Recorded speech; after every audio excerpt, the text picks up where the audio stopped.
Good morning, folks. It's me, it's Mr. Tuttle, down here in the office on Tuesday, May 26th, I think. I don't know. I'm starting to lose track again. And I am here to kind of give some final remarks and maybe some last minute um, pieces of advice or tips or something like that regarding the MythBusters project. And so I'm gonna have some more coffee and then we'll get right into it. So I have to say it has been really enjoyable on my end to see all of your questions and the conversation that's been going on about this. Um, I was really excited that I was able to throw a football and then run 30 yards and then catch that same football. But it's looking like, based on the conversation, that some of you, if not many of you, have some pretty convincing evidence and analysis that might prove that I didn't actually do what I did. But I don't know. I still have to take a closer look at the work that you've all done. Um, so one of the things I've done is like I said, I looked through the questions and the comments and the conversation over the last few days on the Google Classroom site, and I just kind of wrote them down here, made a list, and let's take a look at what we've got. So some of the first questions were, how far did I throw the ball? How fast did I throw the ball? Or how fast could I run? I think what I said was 30 yards is the amount, that was the distance, which you will probably want to convert to meters for this, since our acceleration due to gravity is in units of meters per second. So you want to convert 30 yards into meters. How fast can I run? I think my answer to that was I can run fast enough. And I think probably many of you, as you were working on this, realized that for me to run 30 yards in the amount of time that the ball was in the air actually isn't really that fast at all. So how heavy is the ball? That was a good question, and that's more of a question that for this, it's really not so important how heavy the ball is, given what we're trying to determine here. But in future units, when we are trying to answer questions about work and momentum and those types of things, the weight of the ball or the mass of the ball will come into play. But for this problem, how much the ball weighs or how heavy the ball is, it's not something that we need to know. The height above the ground. What was the height of the ball? Well, actually, there was two questions, right? One was what was the height of the ball when I threw it, which I think was about 5 feet because I'm just about 6 feet tall.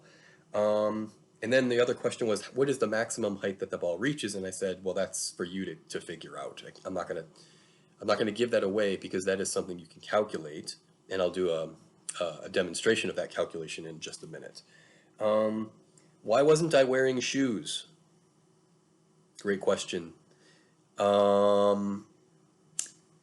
think if I think back, I decided to do this. I was wearing Crocs, which I didn't want to like twist an ankle. I don't feel comfortable sprinting in Crocs. I feel way more comfortable sprinting just in socks. So that's why I was not wearing shoes. A last minute question that just came in yesterday. How many people were watching me? Good question. I mean, my daughter was recording me. I don't know if there were random people around the neighborhood watching me, wondering what is this man doing? Because I was out there for a while trying to make this happen.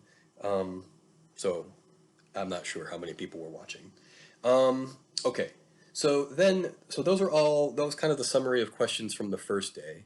The second day, once people had gotten more into analyzing the situation, here are some other questions that came up. Was the velocity of the football constant? It's a great question. Yes and no.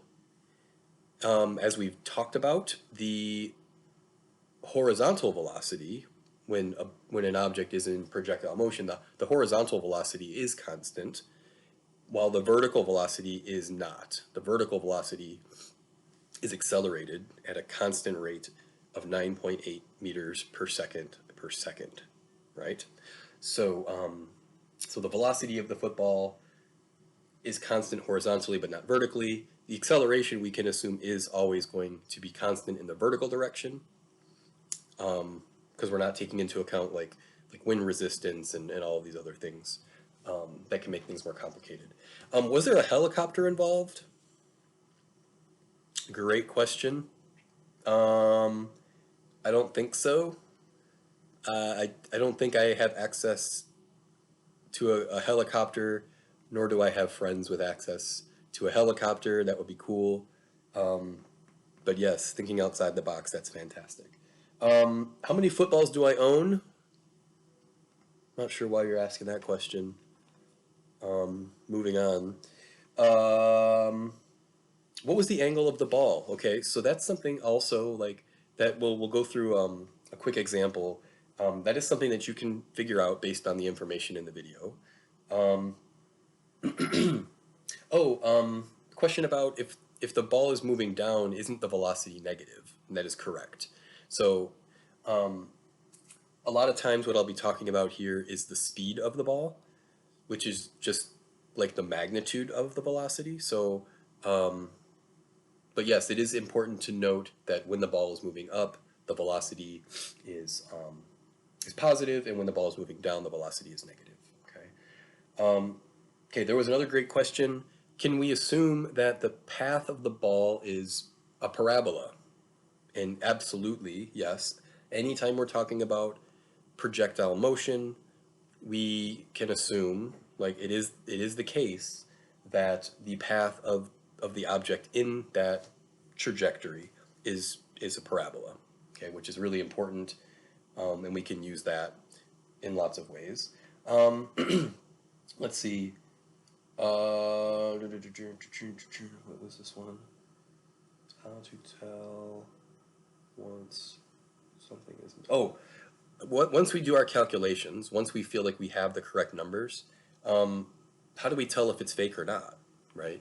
And so that's where you have to kind of, if you determine that I had to throw the ball with a initial velocity of like 100 miles an hour or something crazy, and then you go to the internet and you find that the maximum, the world record for throwing a football is way less than 100 miles per hour, then I think you can conclude, right, that the video must be fake, because Mr. Tuttle didn't just break the world record for throwing a football.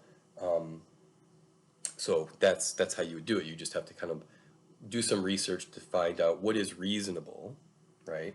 What are the limitations, and compare those to what you computed from watching the video. Okay. Okay. So I think I'm gonna turn this one off, and then I'm gonna come back and make a second video where I do just a quick example of how to begin the analysis, so that if you're having trouble getting started, or if you've done something and you're just not sure if it's correct, you can use what I do in the next video to kind of reassure yourself or make some corrections, or whatever you need to do. So I will see you in just a second with that next video.